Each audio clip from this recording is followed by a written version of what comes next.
যেটা একমাত্র কোরআন দিয়েই এর সমাধান সম্ভব, বিকল্প কোনো রাস্তা নেই। ছোট্ট বাচ্চা 6 মাস, তো এই ছোট বাচ্চা রাতের বেলা বৃষ্টি হইতেছিল, এই বৃষ্টির মধ্যে জোরে একটা বিজলি চমকা উঠছে, আওয়াজ হয়েছে, বড় মানুষ ঘুমটা তো ভেঙে গেছে, অথবা ঘরের মধ্যে ছায়া কালো কি যেন এক সাইডে দেখছে।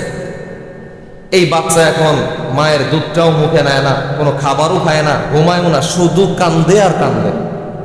আমাকে বলেন তো দেখি, দুনিয়ার কোন ডাক্তার আছে এই বাচ্চার ভয়ের চিকিৎসা করতে পারবে? চ্যালেঞ্জ দিয়া বললাম, কোটি কোটি টাকা খরচ করতে পারো, কোন ডাক্তারের ক্ষমতা নেই বাচ্চার ভয় দূর করবে। কোথায় অপারেশন করবে, কোথায় কি হয়েছে, রোগ আমাকে দেখাও, কোন ওষুধ খাওয়াবা, কি রোগ হয়েছে রোগটা ধরায় দাও। কিন্তু এই রোগ চিকিৎসা যেখানে দুনিয়ার সব ডাক্তার গুলা ব্যর্থ হয়ে যায়, সেখানে একজন হাফেজ কোরআন, একজন মসজিদের ইমাম, একজন মসজিদের মুয়াজ্জিন, একজন মসজিদের খাদেম, একজন কওমি মাদ্রাসার ছাত্র, হিফখানার ছাত্র, মক্তবুল নাজিরান ছাত্রর কাছে নিয়ে যাও। ওই হাফেজ কোরআন পবিত্র কালামুল্লাহ থেকে সূরা ফাতিহা তেলাওয়াত করবে, পবিত্র কালামুল্লাহ থেকে শিফার আয়াতটা তেলাওয়াত করবে।